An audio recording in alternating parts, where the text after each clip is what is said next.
So we start a new series on Sunday, and this series is called Chaos. I was looking through the options and I was talking to Steph, this one stood out to us because it deals with the topic of stress.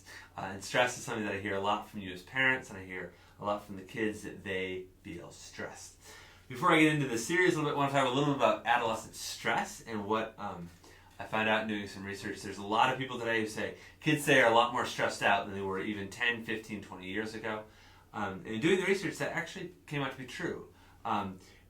One thing that is kind of a telltale sign is diagnosis of depression and anxiety amongst adolescents is at an all-time high. Some people say, look, well, we overdiagnose kids, that depression and anxiety are like ADD and ADHD were when I was in school. Everybody had it. Maybe some of that. Maybe kids are overdiagnosed. Maybe we used to underdiagnose them. I don't want to say I haven't done the research, but I just give you that data that, one, we are diagnosing kids with anxiety and depression at a higher rate than we ever had before. The other thing that I take is just some anecdotal evidence. I was talking to my transitions group on Monday night. One of the girls, they just finished their high school tour either that day or a few days before. And she said, we were walking through the high school and it seemed like everything they said, if you do this, it will look really good on your college applications. They were talking about AP classes and being really good on your college applications to 8th graders. 8th graders, okay? Almost too much for them to even process and comprehend. The jump to high school is enough without putting that on them. But yet, that's what we do, especially in the school districts that we reside in, where there are high expectations, where the school curriculum is demanding and rigorous and tough. It puts expectations on kids, and they are high. There's nothing wrong with high expectations. I'm actually a big fan of high expectations, but I think there becomes high expectations, and then there simply becomes pressure. There becomes pressure to do everything that they can, because if they don't, they might mess up their future forever. And I think we oversell that in kids, but I think it has the downfall of putting a lot of pressure and stress on them.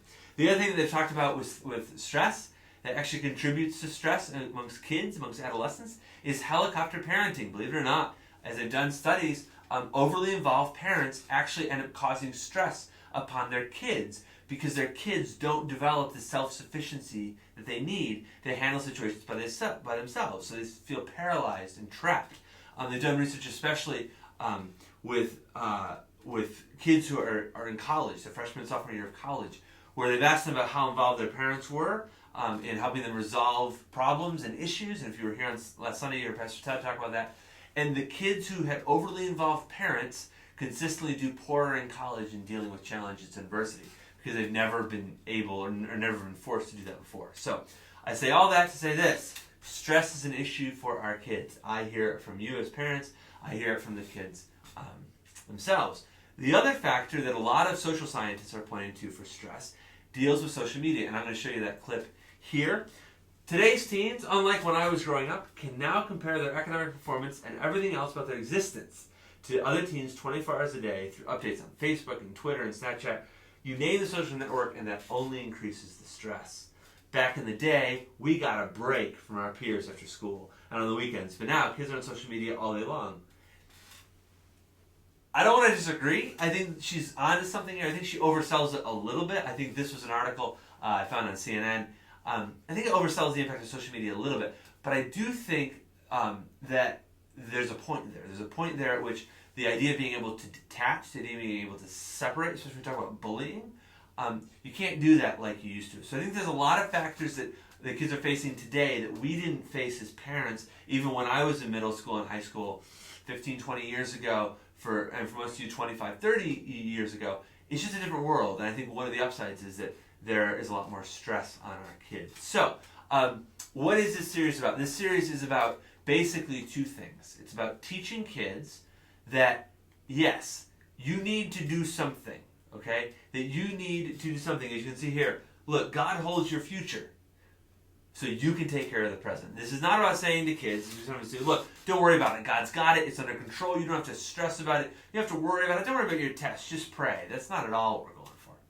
The idea here is, look, yes, you have to have responsibility. You have to be responsible, but be responsible for what you can control now.